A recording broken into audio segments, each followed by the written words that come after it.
Hello, and welcome to A Course in Miracles, Workbook for Students, Lesson 19. I want to jump back to Lesson 18 and 17. 17 says, I see no neutral things. Lesson 18 says, I am not alone in experiencing the effects of my seeing. And it says, the idea for today is another step in learning that the thoughts which give rise to what you see are never neutral or unimportant. It also emphasizes the idea that minds are joined. And so Lesson 19 also emphasizes this idea that minds are joined. And also you'll see it in the Course a lot too, this whole idea that minds are joined. In other words, it's like our individual minds are sort of, I think of it, I don't know how well this analogy goes, but for me a good analogy is the idea of computers connected to a mainframe. Like the mainframe would be like the mind of God, and we're all like personal computers that are connected into this mainframe. And actually, it's probably more like the old-fashioned terminals. Before, terminals weren't actually individual computers. They were just connected to the mainframe. And the mainframe did all the thinking, and it was, the terminals were just like screens. And that's kind of how I think of it, like God's mind. There's only one mind, and that mind is my mind and your mind, even though we're under the illusion that we're separate individuals with separate minds.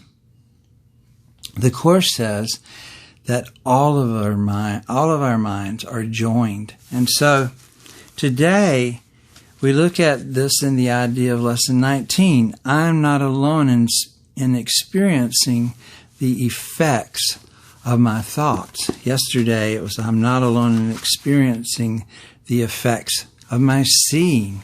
In other words, we see, because our minds are joined, we can see the same things in this world that we're looking at.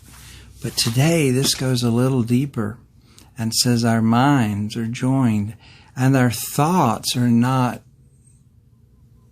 just part of our own mind, but they're part of the one mind, and that the effects of my thoughts are experienced by others, just like I experience the effects of their thoughts.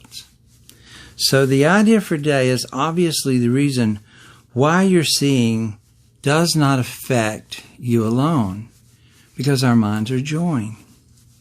You will notice that at times the ideas related to thinking precede those related to perceiving, while at other times the order is reversed. The reason is that the order does not matter. Thinking and its results are really simultaneously, for cause and effect are never separate. And this is another idea that's presented a lot in the text. For example, when the text talks about giving and receiving, that you're always giving to yourself because we are one, and whenever you give, because giving and receiving are the same, they're like the two sides of the same coin. In other words, you can't have an inside without an outside. You can't have a heads without a tails. You can't have giving without receiving, or receiving without giving. So anytime you're giving, you're always receiving. It's simultaneous. And this is saying that the same law applies to thinking and manifestation of our thoughts. That thinking a thought and it's being that thought's effect are one. That you can't have the effect without the thought.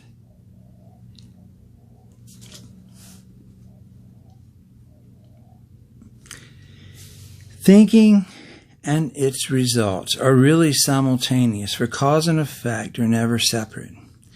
Today, we are again emphasizing the fact that minds are joined. This is rarely a wholly welcome idea at first, since it seems to carry with it an enormous sense of responsibility, and may even be regarded as an invasion of privacy. You know, if our minds are one, the illusion that we can have private thoughts is just not true. So we kind of resist that idea because we want our private thoughts.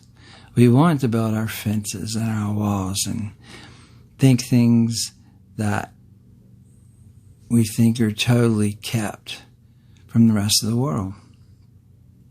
It's the nature of the ego to want that. But it says this is rarely wholly welcome idea. So there's a little resistance at first. Yet it is a fact that there are no private thoughts. It's a fact that there are no private thoughts. So all the private thoughts that I think I've ever had, surprise, they weren't private. Wow. Despite your initial resistance to this idea, you will yet understand that it must be true if salvation is possible at all. And salvation must be possible because it is the will of God. You know, and I grew up reading the Bible and kind of got this idea that God has this will, but it doesn't necessarily mean that everything is going to work out according to the will of God. But there's a whole opposite way that the Course deals with this idea of the will of God. The Course says that the will of God can't be broken. That there's only the will of God. That there is no way that the will of God could not be accomplished. So that was a new idea for me. Because I always thought that the will of God couldn't be accomplished unless my will and God's will were somehow together, as though they were separate. Like if God wanted me to do something, I had to want to do it too, or otherwise I would be going against the will of God and God's will couldn't be done, so He would have to raise someone else up and do it or something like that. The Course teaches that the will of God is not something that can be changed, or that there can be no other alien will, like the devil or something that can go against it. So it says salvation must be possible. That's why it says salvation must be possible, because it is the will of God. God wants it, and that is what's going to happen. The minute or so of mind searching which today's exercise requires is to be undertaken with eyes closed. The idea for today is to be repeated first. I am not alone in experiencing the effects of my thoughts. And then the mind should be carefully searched for the thoughts it contains at that time. As you consider each one, name it in terms of its central person or theme that it contains, and hold it in your mind as you say, I am not alone in experiencing the effects of this thought about blank.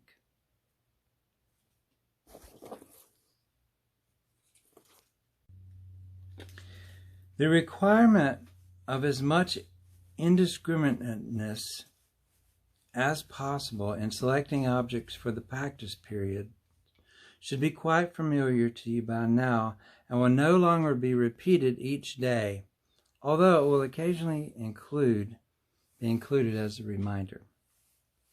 Do not forget, however, that random selection of subjects for all practice periods remains essential throughout. Lack of order in this connection will ultimately make the recognition of lack of order in miracles meaningful to you. Apart from the as-needed application of today's idea, at least 3 practice periods are required, shortening the length of time involved if necessary. But don't attempt more than 4. So that's lesson 19. I'm not alone in experiencing the effects of my thoughts. Powerful thought. We're not alone in experiencing the effects of our thoughts. So that's the lesson for today. Aloha, and I will see you tomorrow.